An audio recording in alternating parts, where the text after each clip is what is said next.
You know, it's funny. This reminds me of a joke. See, there were two guys locked in a lunatic asylum. Batman the Killing Joke is one of the best written and most concise comic volumes that dives deep into Joker's true character, as well as his relationship with Batman. Though depressingly, Alan Moore himself has come to be quite critical and hateful of his graphic works, The Killing Joke is an intriguing and thought-provoking insight into his portrayal of Joker's relationship with Batman. I also want to shout out Brian Bolland for his incredible art in this comic that largely makes Joker what he is today. In this video, I want to really deconstruct what Joker's final joke at the end of this issue really means. To give context, I will be providing a short summary. If you haven't read the comic before the video, I highly encourage you to do so. It's only 45 pages long. The issue begins with Batman visiting Arkham Asylum to talk to Joker and discuss their relationship. Batman is obviously torn and struggling with the fact that he and Joker cannot be consistently at each other's throats, and that one day one of them may end up dying by the other's hand. Batman desperately wants to avoid that outcome. Joker, however, placed a decoy to which Batman is speaking. Meanwhile, Joker purchases an abandoned carnival which we do not currently know the use for. We are shown a rendition of Joker's backstory between pages in a black, white, and red format. This is the most accepted backstory. It shows Joker, I'm going to refer to him as Jack in the flashbacks from now on, and his pregnant wife struggling to make money after Jack quit his job at the chemical plant to become a comedian. Back in the present, Commissioner Gordon and Barbara are home when they get a knock on the door. Barbara, thinking it is her friend Colleen, answers the door, where she is greeted by the Joker. Joker shoots her in the hip and ruptures her spine, which we come to know paralyzes her from the waist down. Joker then removes her clothes and takes photos, leaving the lens cap for the police to find. Barbara asks why he is doing this, and he responds with, "to prove a point," and takes Commissioner Gordon with him. We then return to Jack's backstory and find him conspiring with the Red Hood gang to pull off a robbery, donning the Red Hood alias, calling back to the original Joker backstory from 1951 in Detective Comics 168. They scheduled the robbery for the following Friday. Meanwhile, the Joker has taken Gordon back to the carnival and undresses him. Joker continually taunts him, attempting to drive him mad. He sends him on a roller coaster through a tunnel, exposing him to pictures of Barbara undressed in agony after the gunshot. During Gordon's torture, Batman is picking up clues to find the Joker. It flashes back to Jack, where he's told that his wife has died by a freak accident.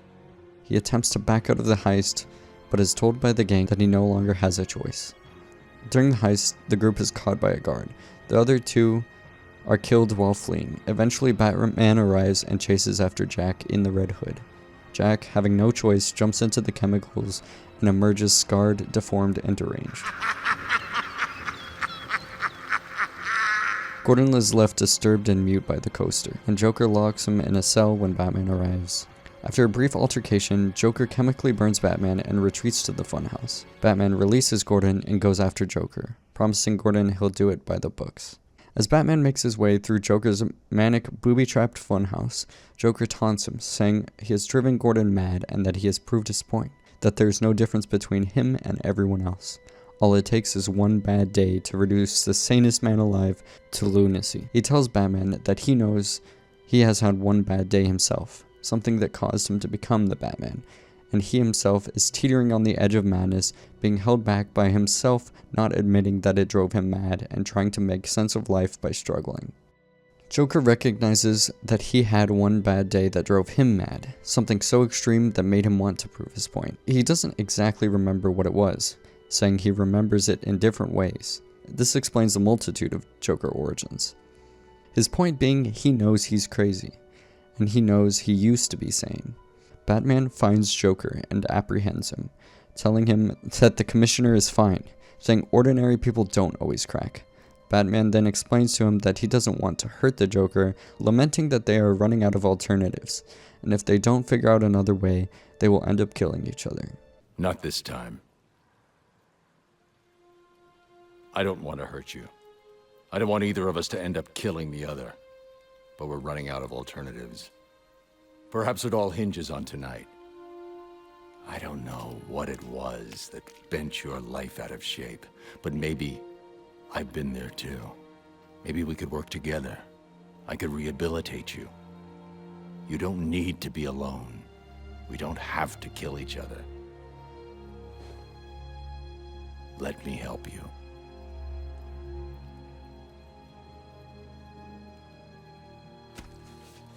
I'm sorry, but no. No. It's far too late for that.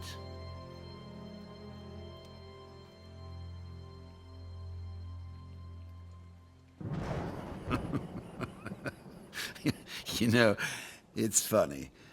This reminds me of a joke. See, there were two guys locked in a lunatic asylum. And one night they decided they didn't like that anymore. They decided to escape. So they made it up to the roof, and there, just across this narrow gap, they see rooftops stretching across town, stretching to freedom. Now, the first guy, he jumps right across, no problem. But his friend, oh, no way. He's afraid of falling. So the first guy, he has an idea. He says, hey, I got this flashlight with me. I'll shine it across the gap between the buildings, and you can walk across the beam and join me. But the second guy says, what do you think I am, crazy? You just turn it off when I'm halfway across.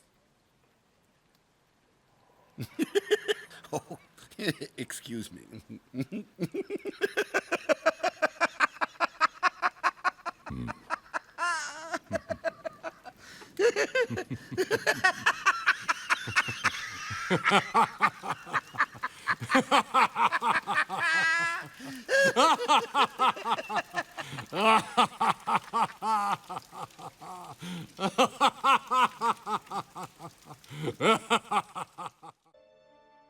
The joke can be perceived in many ways.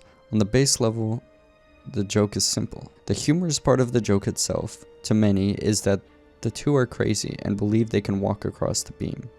The beam being the beam of light, or conversely, a physical beam being a figment of either or both of their imaginations.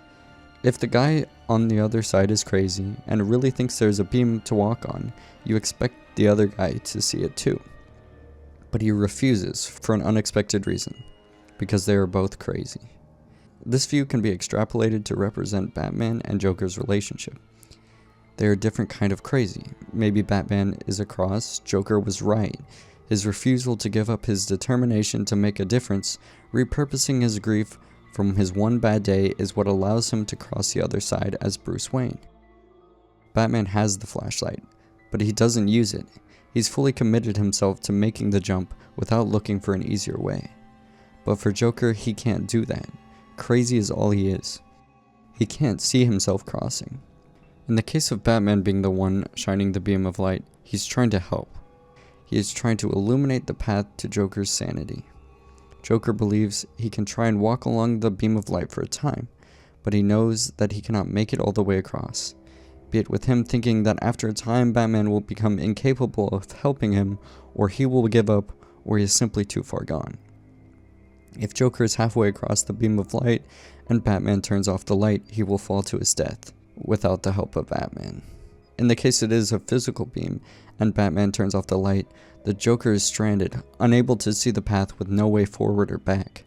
The Joker dying halfway through, in either case, can be seen as him getting far enough to make progress, but when he is left alone, he might not be able to deal with the guilt. Some people see the situation inversely. The Joker has already made the leap across. To him, insanity is reality. He is on the other side of the asylum of normality. He takes comfort in the meaninglessness of life. He believes Batman is on the cusp of insanity. He wants him to join him on the other side. Maybe he wants him to be insane, to feel what Joker feels. Maybe he wants him to break his rule against killing. Regardless, Batman won't do it. He knows the Joker would turn the light off. Maybe trying to make him insane, maybe not. But the amusing part in this scenario is that Batman considers it, showing he really is a bit insane. So why does Batman laugh? It could be that Batman finally understands the Joker. They have a connection. He could be realizing that it is his justification of not killing that is in fact completely insane. Maybe he now knows why the Joker cannot be helped, and that the only way to truly end it is by killing him. Maybe Batman sees it as himself being crazy, because he thinks he can help him. Maybe he only sees the base level of the joke being that the inmates think they can walk on the beam. The threads of this joke run so deep and carve many different interpretations, some vastly different than others. Some believe that after the joke, the Batman snapped and killed the Joker. Though I have outlined some of the leading speculations, there are many more possibilities and outcomes that have been contrived. Therefore, I encourage you to come up with your own interpretations, as I still ponder on mine, and I leave you with Brian Bolland's afterward. Speaking of which, it's time I revealed what really happened at the end of The Killing Joke.